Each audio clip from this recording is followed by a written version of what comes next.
मसला पूछने आते हैं, हजरत अगर ऐसा हो जाए तो हम रुको कैसे करें सजदा, गले में इतना मोटा सा कुछ पहन रखा है और कमर में अलग से पहन रखा है।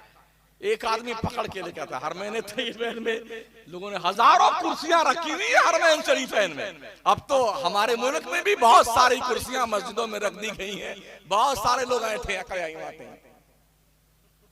सुधर जाओ अल्लाह के वास्ते, अभी मरे नहीं हो, मरने से पहले सुधर जाओ। अपनी अक्लों का इलाज कर लो, दीन सीखो दीन, और दीन तुम्हें कॉलेज और यूनिवर्सिटी में नहीं मिलेगा, इन मदरसों में मिलेगा। बाज़ाब्ता तौर पर हमने कॉलेज भी देखे हैं, यूनिवर्सिटियां भी हमने देखी, बड़ी प्लानिंग के तहत बच्चों को हाईजैक किया जाता है।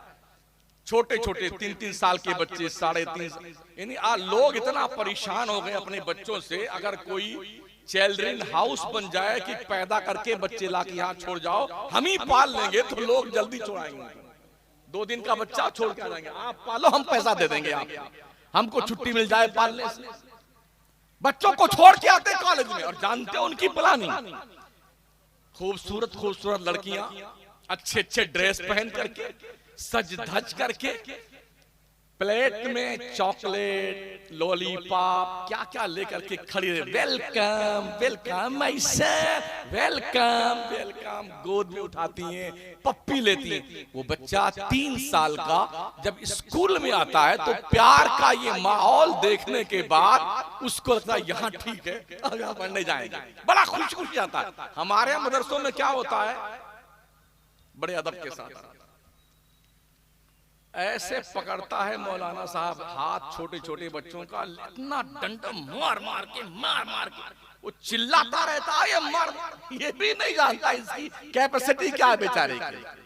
देखिए भी बहुत आसान हो गया, यूट्यूब पर सर्च कीजिए, मारने वाले मौलवियों को एक से एक निकलेंगे, मार मार करके गधा बना दिया बेचारों बच्चों। सलाम के वक्त जब घंटी लगती ना प्रेयर की जब घंटी लगती है, तो 1-2 मौलाना डंडा लेके गली साइड में घूमते रहेंगे, अब देखता हूं कौन आता है, अब देखता हूं कौन आता है। जैसे कोई बच्चा अंदर इंटर हुआ सलाम के शुरू होने के बाद में, खबीस उधर रुक जा, बेचारा डर के मारे के तो पेशाब कर मारे, किनारे खड़ा हो गया, उधर किनारे खड़ा। अब जब सलाम से फारिग हुए, इधर आ जाओ, दे मार। अल्लाह के बंदो इतना मत मारो कि बच्चे मदरसे को बैतुल ज़रब समझ लें। अगर मदरसे को मार पिटाई का घर बच्चे समझ लेंगे तो बच्चे पढ़ने नहीं आएंगे।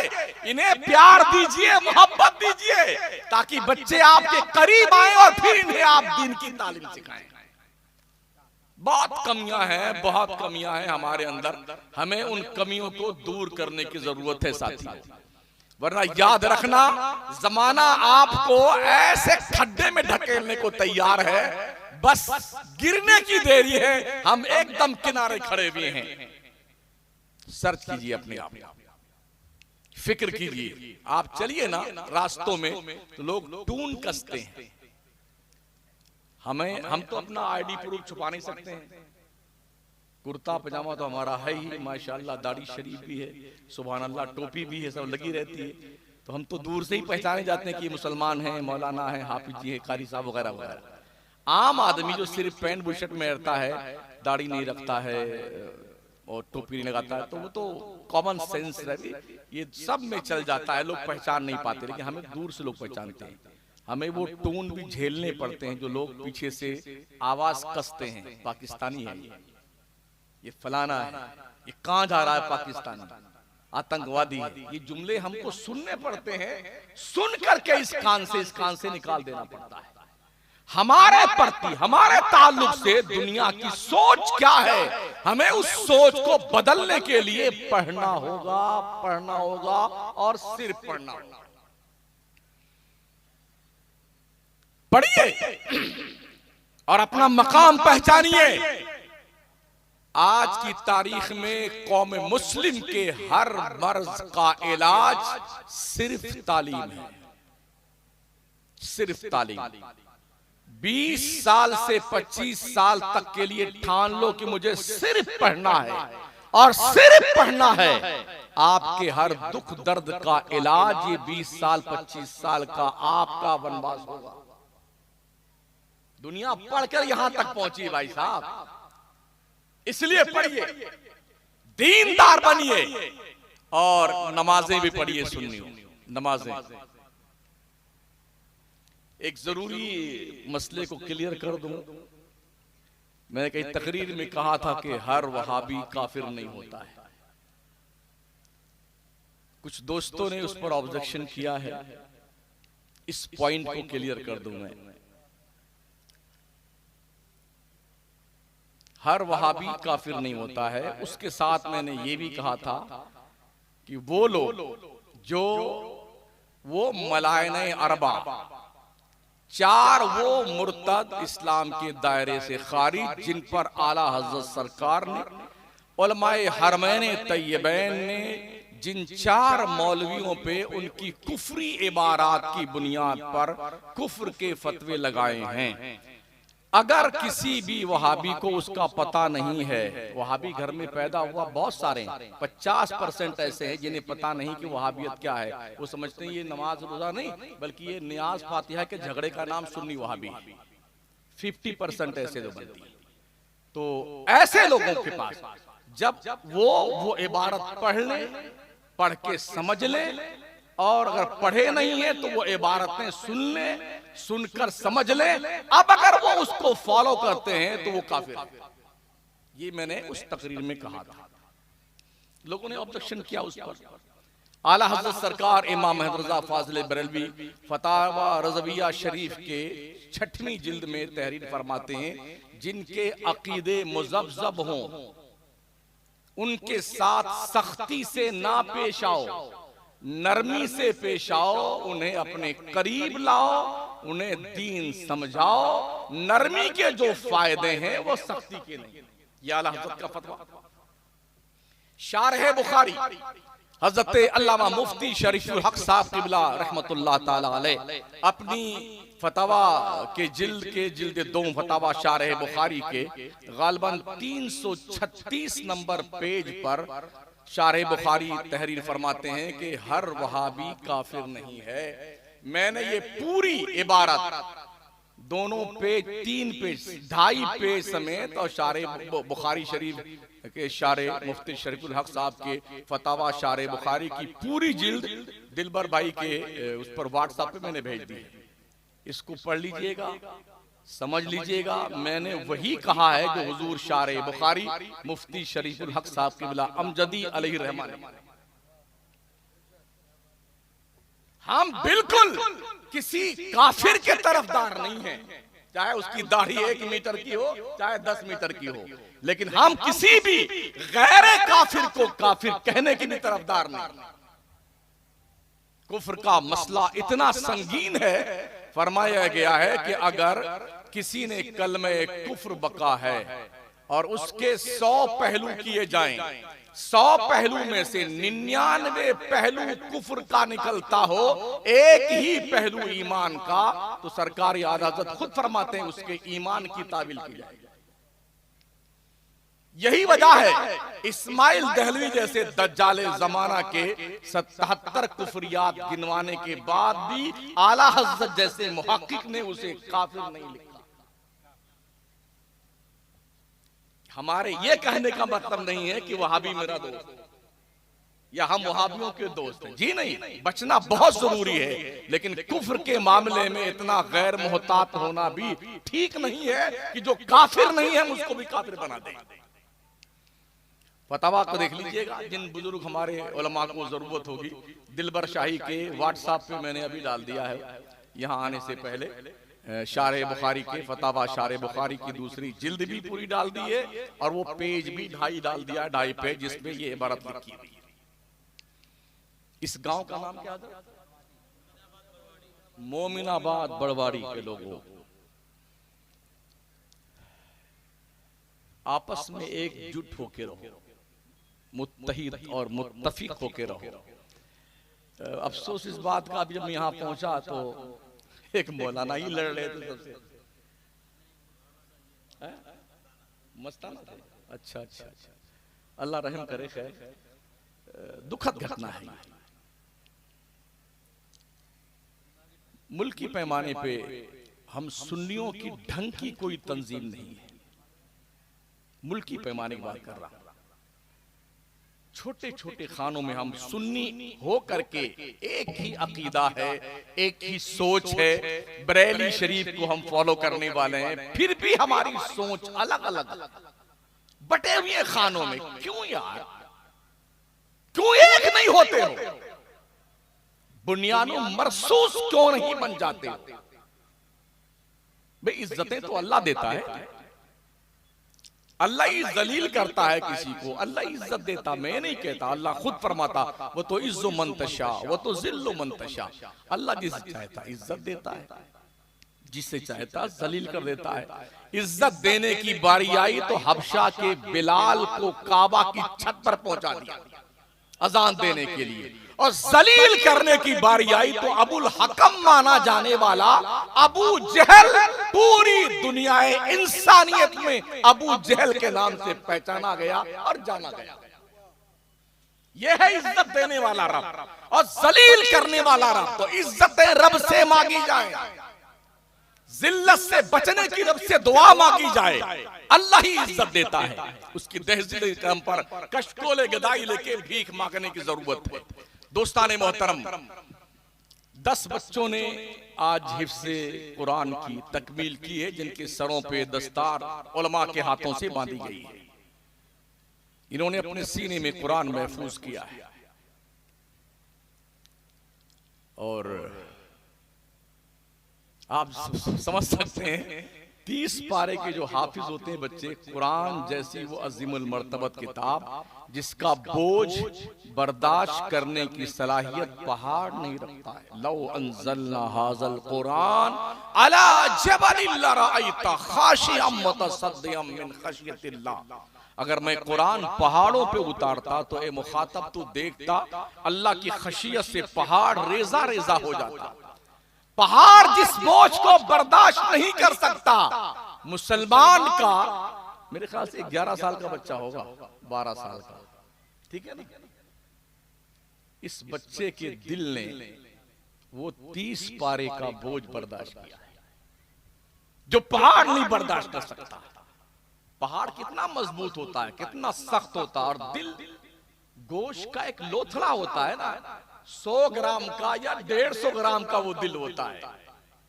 मेरे हुजूर फरमाते हैं इंसान के पहलू में गोश्त का एक लोथड़ा है, जब तक वो ठीक है पूरी बॉडी ठीक है, वो गड़बड़ हो गई तो पूरी बॉडी गड़बड़ हो जाती है। फिर आका फरमाते हैं अला वहियल कल्ब, लोगों सुन लो वो दिल है। दिल अगर ठीक है तो पूरी बॉडी ठीक है, और दिल खराब हुआ तो पूरा जिस्म खराब हो जाता है।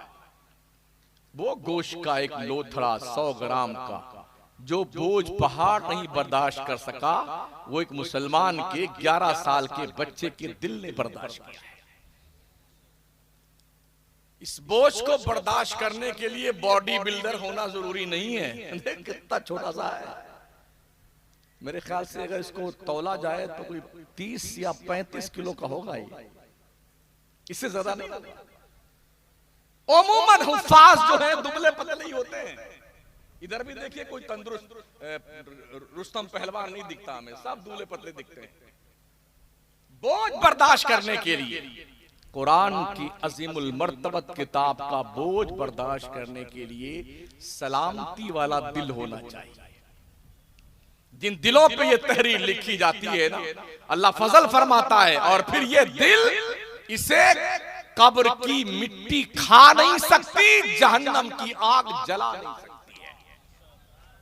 ये एजाज है रब की तरफ से कुरान याद करने वाले। जिस दिल में कुरान नहीं है वो दिल सुनसान घर की तरह है। जिस घर में कोई आदमी बिल्डिंग बना के छोड़ दे, उसमें रहे नहीं ना, तो उस पे शैतान का कब्जा हो जाता है। फिर किसी बाबा को, अरे बाबा हमारे घर में आवाजें आती है, कोई पलीता बना दो, कोई ताबीज बना दीजिए, हम रह नहीं सकते, उसमें धमाका होता है, तो बाबा लोगों की भी निकल पड़ती है। तो जिस घर को आबाद न रखेंगे आप, उसमें जिन्नातों का, शैतानों कब्जा हो जाता। और जिस दिल में कुरान की आयतें नहीं होती हैं, उस दिल पर भी शैतान का कब्जा हो जाता है।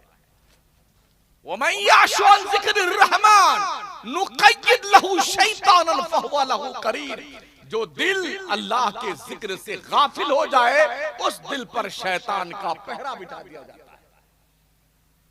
जो नमाज नहीं पढ़ते हैं, उनसे इतनी रिक्वेस्ट है, कहीं ऐसा तो नहीं है कि आपके दिल पर शैतान ने धावा बोल दिया है, कब्जा कर लिया है। अपने घरों में एक छोटी सी लाइब्रेरी बना के रखो मुसलमानों। 100-200 किताबें दीनियात की, इस्लाम की अपने घर में रखो। आप भी पढ़ा करो, आपके घर के बच्चे पढ़ा करें, आपकी बीवी पढ़ा करे, उठकर देखा करो उसे। जब बच्चे आपको किताब पढ़ता देखेंगे, तो इन बच्चों को भी किताब पढ़ने का हौसला पैदा होगा। अभी जल्दी एक वीडियो देखी मैंने, सब बच्चे छुट्टी में अपने ननिहाल गए थे नानी नाना से मिलने के लिए, ममानी से, मामू से। 8-10 बच्चे थे। घर में पहुंचे तो सारे बच्चे अपना अपना मोबाइल लिए ऐसे पड़े। तो उसमें किसी ने कमेंट किया था, ये ननिहाल में नानी नाना से मिलने आए हैं, इनका हाल देखिए कि किसी को मतलब नहीं कि नानी कहां पड़ी हुई है और नाना कहां पड़ा हुआ, और सब अपने में मस्त है मोबाइल लिए। 6 महीना 4 महीना के बच्चे से लेकर के माएं जब दिल बहलाना चाहती हैं, तो झट से मोबाइल खोल के अपने 6 महीने रोते बच्चे को दे देती हैं। अब वो भी इतना शार्प माइंड बच्चा होता है, मोबाइल पाते ही एकदम खुश हो जाता है। हमें अभी मोबाइल चलाना नहीं आता। मेरी 60 साल के अंदर उम्र दाखिल हो चुकी है, और करीब 10 साल से ये दादी अम्मा है मोबाइल की मेरे पास में, लेकिन अब तक नहीं जानता हूं कौन सा फंक्शन कहां से खुलता है। मगर 1.5 साल के बच्चे, 1 साल के बच्चे यूं फटाफट, उनको देखने के बाद ऐसा लगता या अल्लाह, ये एक्सपीरियंस इन्हें कहां से हुआ, ये कहां से सीख के आए हैं। माएं अय्याम हमल में ये सारे काम करती रहती हैं, तो बच्चों की तबीयतों पर वही साइड इफेक्ट होता है। आज तो साइंस ने भी इस बात को वेरीफाई कर दिया है कि माओ के किरदार और एक्टिविटीज का असर जीनियस पे, बच्चों की तबीयतों पे, जो माओ के पेट में रहते हैं, उन पे मुरत्तब होता है। इसे और करीब कर दूं, मेरे गौस पाक सरकार 18 पारे के हाफिज बन के पैदा हुए थे। मशहूर है ना ये, 18 पारे के हाफिज। जब पूछा था उस्ताद ने कहां सीखा, फरमाते हैं कि मेरी माँ 18 पारा की हाफिजा थी, जब तक पढ़ नहीं लेती थी सोती नहीं थी, मैं पेट में रह करके सुन सुन के मैंने 18 पारे याद कर लिए। दिल्ली में बख्तियार काकी का मजार मेहरौली शरीफ में, वो 14 पारे के हाफिज बन के पैदा हुए। हजरत काजी हमीदुद्दीन जब उनको रस्म बिस्मिल्लाह खानी कराने के लिए आए, तो कहा बेटे पढ़ो, अलिब्बा की तख्ती शुरू की। फरमाते नहीं, मैं यहां से शुरू करता हूं। अलहम्द से शुरू किया और 14 पारे सुनाकर चुप हो गए। कहा बेटे आगे का आगे याद नहीं। कहा ये 14 कहां याद किए? कहा मेरी माँ 14 पारे की हाफिजा थी, सोने से पहले 14 पारे रोज पढ़ती थी, मैंने सुन सुन के माँ के पेट में 14 पारे याद किए हैं। तो अगर माएं अय्याम हमल में कुरान की तिलावत करने वाली हों, नमाज पढ़ने वाली हों, परहेजगार हों, जिक्र अस्कार करने वाली हों, इस्तिगफार करने वाली हों, यकीनन वो बच्चे जो पैदा होंगे ना, परहेजगार होंगे, नेक होंगे, अच्छे होंगे, अल्लाह से डरने वाले होंगे। जब तक हम ये बात अपने कौम में राइज नहीं करेंगे, ये उम्मीद करना छोड़ दीजिए कि हमारी कौम में कोई मोहम्मद बिन कासिम फिर आएगा, कोई सलाहुद्दीन अय्यूबी आएगा, कोई नहीं आने वाला, कोई नहीं आने वाला। ये कुमकुमे लगा लो, सजा लो घरों को, दुकानों को, मकानों को, मगर याद रखना जर्रे जर्रे का हिसाब देना है। फमन यअमल मिस्काल ज़र्रतिन खैरन यरा वमन यअमल मिस्काल ज़र्रतिन शर्रन यरा। मेरे हुजूर फरमाते हैं मेरे साहबा बताओ सबसे ज्यादा मुफलिस कौन? क्या अल्लाह जानता ज्यादा, उसका रसूल ज्यादा जानते हैं। तो हुजूर अलैहिस्सलाम फरमाते हैं साहबा सुनो, सबसे ज्यादा मुफलिस कौन होगा हश्र के मैदान में? वो जो ओहद पहाड़ के बराबर नेकी लेके आएगा। ओहद पहाड़ 15 किलोमीटर में फैला हुआ है, लेकिन दुनिया में किसी को दुख दिया होगा, गाली दी होगी, सताया होगा, बेईमानी किया होगा, किसी का माल हड़पा होगा, लोग आते जाएंगे, अल्लाह उसकी नेकियां बांटता जाएगा। ये ले जाओ, ये ले जाओ, ये ले जाओ, ये ले जाओ, सब बट जाएगा। ओहद पहाड़ के बराबर नेकियां खत्म हो जाएगी, फिर भी लोग आते रहेंगे, या अल्लाह मेरा हिस्सा बाकी है अभी। अल्लाह कहेगा बंदे अब तो इसके पास नेकियां नहीं है देने के लिए। तो बंदे क्या अर्ज करेंगे, या अल्लाह अगर देने के लिए इसके पास नेकी नहीं है तो मेरा गुनाह इसके सर पे डाल दे। है कुछ एहसास? हम अपने ही गुनाह से दबे जा रहे होते हैं, किसी और का गुनाह हमारे सर पे लाद दिया जाए, हम उस बोझ को कैसे बर्दाश्त करेंगे साथियों? इख्तिताम की तरफ चलता हूं मैं। हमने जन्नत का बहुत जिक्र सुना है, ऐसी जन्नत वैसी जन्नत, क्या खुशबू, क्या हूर, क्या गिलमान, माशाअल्लाह। बेटे दिल में लड्डू फूट रहे जन्नत का नाम सुन सुन करके। जहन्नम का भी नाम सुना नहीं सुना आपने? सुन लो सुन लो। और जो लोग इस खब्त में मुब्तला हैं, चाहे कुछ भी करो, हमारे पीर साहब हमको जन्नत में लेके जाएंगे, अल्लाह कसम बहुत मारे जाओगे, इतना मारे जाओगे शक्लें बिगड़ जाएगी। या रब्बी नफ्सी नफ्सी, हश्र के मैदान में महबूबा ने बारगाह के अलावा सबका हाल ही होगा, या रब्बी नफ्सी नफ्सी, या रब्बी नफ्सी नफ्सी। हमारे हुजूर के अलावा कमोबेश 1,24,000 अंबिया मुरसलीन क्या कहेंगे, इज़हबू इला गैरी, आज मैं तुम्हारे कुछ काम नहीं आता, तुम किसी और के पास जाओ, किसी और के पास जाओ। और नबी कहेंगे इज़हबू इला गैरी, मेरे हुजूर के लब पर अना लहा होगा। हमारे मुस्तफा की शान बहुत बुलंद है। तो आप ये सोच करके इस खब्ते में मुब्तला मत रहे, हमारे पीर साहब हमको जन्नत में लेके जाएंगे, उन्हीं से पूछ लें आप जाएंगे जन्नत में? टिकट ले रखा है आपने जन्नत का? तो जहन्नम का जिक्र सुन ले 2-4-5 मिनट में, तो अपनी गुफ्तगू को फुल स्टॉप दो। हाँ बस वही इंशाअल्लाह। अगर हम इनको जन्नत की बशारत देते हैं, माशाअल्लाह क्या नारे लगते हैं। हाँ जिंदाबाद जिंदाबाद, अल्लाह अल्लाह। जहन्नम अल्लाह के सरकश बागी बंदों के लिए बनाया गया। एक वक्त की नमाज जानबूझकर बिला उज़्रे शरई छोड़ने वालों, सुन लो कान खोलकर, 2,86,00,000 साल जहन्नम में जलना पड़ेगा। एक वक्त की नमाज आपने कितनी छोड़ी है जोड़ लीजिएगा। और ये भी सुन लो, वो साल कौन से दिन का होगा, ये 12 घंटे वाला नहीं होगा। वइन्ना यौमन इंदा रब्बिका अल्फी सनतिन मिम्मा तउद्दून, अल्लाह फरमाता है आखिरत का एक दिन दुनिया के 1,000 साल के बराबर होगा। तो 2,86,00,000 साल अगर एक वक्त की नमाज बिला उजरे शरई छोड़ने वाले को जहन्नम में जलना पड़ेगा, तो जिसने कई साल तक नमाजें ही नहीं पढ़ी हैं, वो कितने दिन तक जलेगा जहन्नम? सोचिए और रोज सोचिए। मेरे नबी फरमाते हैं अंत अबुदल्लाह कअन्नका तरा फ़इन लम तकुन तरा फ़इन्नहु यराक। मेरे बंदो, अल्लाह की तरफ से निस्बत, ए मेरे बंदो तुम अल्लाह की इबादत ऐसी करो, तुम ऐसी इबादत गोया तुम खुदा को देख रहे हो। अगर ये कॉन्फिडेंस नहीं जमता तो इतना तो यकीन रखो तुम्हारा रब तुम्हें देख रहा है। मगर हम तो देखते नियत बांधने के बाद कोई इधर देखता है, कोई इधर देख के सजदा करता कि ये कैसे सजदा करता, कोई इमाम साहब का कुर्ता पजामा देखता है, कोई इमाम साहब की टोपी देखता है। क्या हो गया भाई साहब, ये चक्कर मकर क्यों देख रहे हो? बारगाह रसूल में जिब्रील आए, एक जोर का धमाका हुआ। हुजूर ने पूछा जिब्रील ये धमाका कैसा है?